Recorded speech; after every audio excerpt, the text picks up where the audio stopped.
ಶ್ರೀಮನ್ ನಿಜಗುಣ ಶಿವಯೋಗಿಗಳವರ ಕೈವಲ್ಯ ಪದ್ಧತಿಯ ಜ್ಞಾನ ಪ್ರತಿಪಾದನಾ ಸ್ಥಳದ 12ನೇ ಪದ್ಯವನ್ನೇ ವಿಸ್ತಾರವಾಗಿ ಹೇಳ್ತಕ್ಕಂಥವರಾದರು.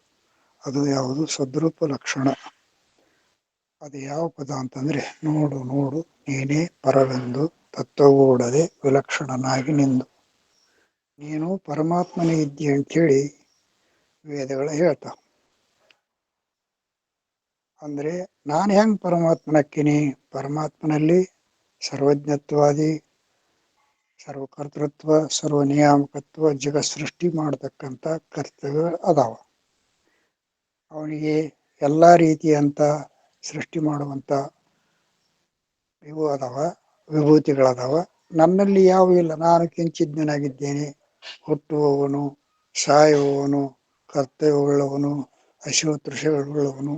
ಈ ರೀತಿ ವಿಷಮ ಸ್ಥಿತಿ ಇದ್ದಾಗ ನಾ ಹೆಂಗ ಹಾಕಿನಿ ಅನ್ನುವಂಥ ಭಾವ ನಮ್ಮಲ್ಲಿ ಐತಿ.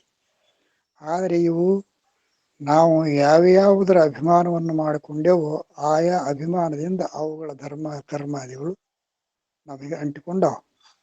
ದೇಹವನ್ನ ಅಭಿಮಾನಿಸಿಕೊಂಡು ನಾನು ಹುಟ್ಟುವವನು, ಸಾಯುವವನು ಅನ್ನುವಂಥದ್ದನ್ನ ನಾವು ಕಂಡೆ. ಆಮೇಲೆ ಇಂದ್ರಿಯಗಳ ಧರ್ಮಾದಿಗಳನ್ನು ಆರೋಪಿಸಿಕೊಂಡು ನೋಡುತ್ತೇನೆ, ನಾನು ಕೇಳುತ್ತೇನೆ, ನಾನು ಮೋಷಿಸುತ್ತೇನೆ, ನಾನು ಕೊಡುತ್ತೇನೆ, ನಾನು ನಡೆಯುತ್ತೇನೆ ಅಂತ ಹೇಳಿ ಅಲ್ಲಿ ಅಭಿಮಾನ ಮಾಡಿಕೊಂಡ. ಆಮೇಲೆ ಪ್ರಾಣಗಳಲ್ಲಿ ನನಗೆ ಹಸಿವಾಯಿತು, ತೃಷೆ ಆಯಿತು, ನನ್ನ ಪ್ರಾಣ ಹೋತು, ನನ್ನ ಪ್ರಾಣ ಬಂತು ಅನ್ನುವಂಥದ್ದನ್ನು ಅಂತಿ.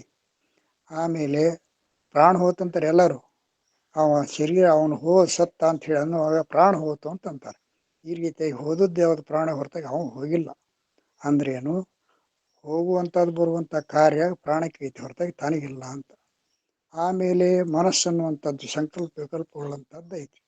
ಅದನ್ನು ನಾನು ಯಾಕೋ ಸರಿ, ನನ್ನ ಮನಸ್ಸು ಸರಿ ಇಲ್ಲ, ನನಗೇನೋ ಅನೇಕ ಸಂಕಲ್ಪಗಳು ಅದಾವ, ಅನೇಕ ಕಾಮಕ್ರೋಧಾದಿ ವಿಕಲ್ಪಗಳು ಅದಾವ ಅನ್ನುವಂಥ ಮನಸ್ಸಿನ ಒಂದು ಆರೋಪವನ್ನು ಮಾಡಿಕೊಂಡ.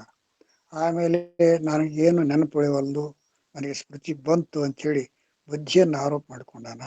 ಚಿತ್ತ ಅಹಂಕಾರ ಹೇಳಿ ಕರ್ತೃತ್ವ ಭೋಕ್ತೃತ್ವಾದಿಗಳನ್ನ, ಸ್ಮರಣೆ ವಿಸ್ಮರಣೆಗಳನ್ನ ಆರೋಪ ಮಾಡಿಕೊಂಡು ಅವುಗಳೇ ನಾನು ಅನ್ನುವಂಥ ಭಾವನೆಯನ್ನು ಮಾಡಿಕೊಂಡ. ಆದರೆ ಇವು ಎಲ್ಲವುಗಳನ್ನು ಬಿಟ್ಟು ನೋಡಿದಾಗ ಸುಷುಪ್ತಾವಸ್ಥೆಯಲ್ಲಿ ಇವು ಯಾವೂ ಇಲ್ಲ.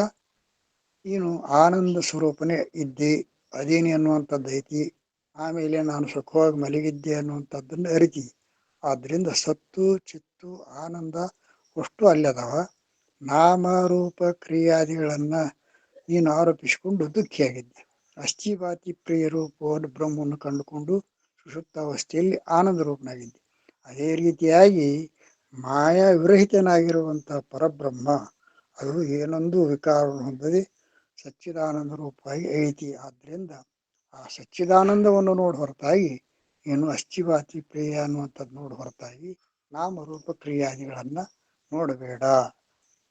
ಇಲ್ಲಿ ನಾಮರೂಪ ಕ್ರಿಯಾದಿಗಳನ್ನು ನೋಡುವುದರಿಂದ ಹೇಗೆ ದುಃಖ ಆಗೈತೋ ಹಾಗಿಲ್ಲಿ ಈಶ್ವರನ ನಾಮರೂಪ ಕ್ರಿಯಾದಿಗಳನ್ನು ನೋಡುವುದರಿಂದ ಅಲ್ಲಿ ದುಃಖ ಆಕತಿ. ಆದ್ರಿಂದ ನೀನು ಅಲ್ಲಿ ಲಕ್ಷ್ಯಾರ್ಥವನ್ನು ನೋಡು, ಇಲ್ಲಿ ಲಕ್ಷ್ಯಾರ್ಥವನ್ನು ನೋಡು. ಅದಕ್ಕಾಗಿ ನೋಡು ನೋಡು ನೀನೇ ಪರವೆಂದು ತತ್ವಗೂಡದೆ. ಅಂದರೆ ಈ ತತ್ವಗಳು ಯಾವುವು?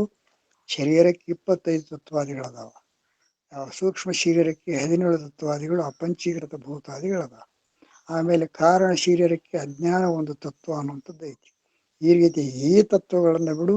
ಇದೇ ರೀತಿಯಲ್ಲಿ ಸಮಷ್ಟಿ ಭಾವದಲ್ಲಿ ಆ ವಿಶ್ವನಲ್ಲಿ ಆ ವಿರಾಟ್ ಹಿರಣ್ಯ ಗರ್ಭ ಅಂತರ್ಯಾಮಿ ರೂಪದಿಂದ ಅವನು 3 ಅವಸ್ಥೆಗಳಲ್ಲಿ ಅದಾನ.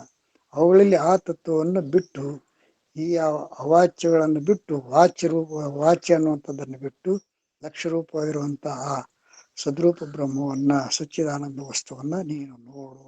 ಅದಕ್ಕಾಗಿ ನೋಡು ನೋಡು ನೀನು ಪರವೆಂದು. ಅದು ಇದು ಅಂದ್ರೆ ಅದು ಅಂದ್ರೆ ಪರೋಕ್ಷ ರೂಪವಾಗಿರುವ ಈಶ್ವರ ಜಗತ್ತು. ಇದು ಅಂತಂದ್ರೆ ಈ ಜೀವ ಶರೀರಾದಿಗಳು. ಅದಿದೆನ್ನದ ಕೀಳತತ್ವ ನೇತಿಗಳೆದು ಉಳಿದ ಸದಮಳ ಚಿದಾನಂದ ಪೂರ್ಣತಾನೆಂದು ಉಳಿದಿರ್ತಕ್ಕಂಥ ಸತ್ತು ಚಿತ್ತು ಆನಂದ ಅನ್ನುವಂಥದ್ದನ್ನು ಅಳೆದು ಮೊದಲ ವಾಸನೆ ಹಮ್ಮಳಿದು ಅಂತಂದಾರ. ಮೊದಲ ವಾಸನೆ ಹಮ್ಮಳಿದು ಅಂತಂದ್ರೆ ಹೆಂಗ ಇದು ಅಂತಂದ್ರೆ, ನಾವು ಮಲ್ಕೊಂಡಿರ್ತೀವಿ, ಅಲ್ಲಿ ಯಾವುದೇ ವಿಕಾರ ಇರುವುದಿಲ್ಲ. ಆ ಮಲ್ಕೊಂಡಿರುವಂಥ ಅವಸ್ಥೆ ಸ್ವಲ್ಪ ಬಿಸುಗಾದ ಕೂಡಲೇ ಏನಾಗುತ್ತೆ?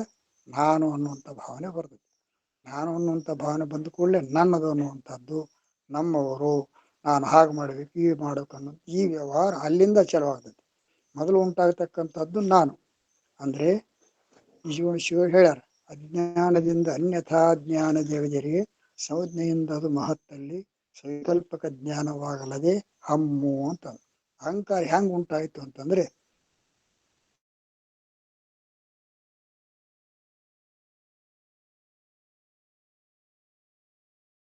ಇಲ್ಲದಕ್ಕ ಇಲ್ಲದ ಇದ್ದ ಹೆಸರನ್ನು ಏನೋ ಒಂದು ಇಲ್ಲದ ಹೆಸರನ್ನು ಹಿಡಿತೀವಿ. ಹೆಸರುಗಳಿಲ್ಲ, ನಾಮ ಇಲ್ಲ, ಅವನಿಗೆ ಯಾವ ಸಂಬಂಧವೂ ಇಲ್ಲ ಅಂಥದ್ದಕ್ಕೆ ಸಂಬಂಧವನ್ನು ಕಲ್ಪನೆ ಮಾಡ್ತಾರೆ, ಹೆಸರನ್ನು ಇಡ್ತಾರೆ. ಹೆಸರಿಟ್ಟ ಕೂಡಲೇ ಇವ ನನ್ನ ಮಗ ಅಂದ ಕೂಡಲೇ ಅವ ನಮ್ಮವ್ವ ಅನ್ನುವಂಥ ಭಾವನೆಯನ್ನು ಎಲ್ಲರೂ ಕಳಿಸ್ತಾರೆ.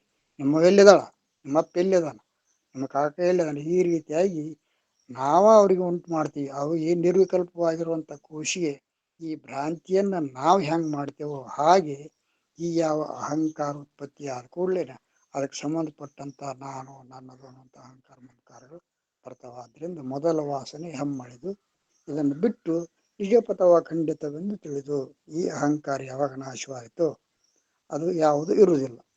ಅಂದರೆ ಅಭಿಮಾನ ರಾಹಿತ್ಯವೇ ಮುಕ್ತಿ ಅನ್ನುವಂಥದ್ದು ಹೇಳ್ಯಾರ. ಸುಷುಪ್ತಾವಸ್ಥೆಯಲ್ಲಿ ಯಾವ ಅಭಿಮಾನವೂ ಇಲ್ಲ. ಆ ಅಭಿಮಾನ ರಾಹಿತ್ಯದಿಂದ ಅಲ್ಲಿ ಆನಂದ ರೂಪ ಅನ್ನುವಂಥದ್ದು ಹೇಗೆ ಪ್ರಕಟವಾಗುತ್ತದೆ ಹಾಗೆ ಮೊದಲ ವಾಸನೆ ಹಮ್ಮಳಿದು ನಿಜಪದವ ಖಂಡಿತವೆಂದು ತಿಳಿದು ಅಂಥೇಳಿ ಮೊದಲೇ ನುಡಿ ಹೇಳಿದರು. ಈ ರೀತಿಯಾಗಿರುವಂಥ 4 ಮಾತುಗಳನ್ನು ಮಹಾತ್ಮರು ಹೇಳಿದ್ದಾರೆ ಅರ್ಪಿಸಿ ನನ್ನ ಮಾತಿಗೆ ಮಂಗಳ ಹಾಡ್ತೀನಿ. ನಮಸ್ಕಾರ.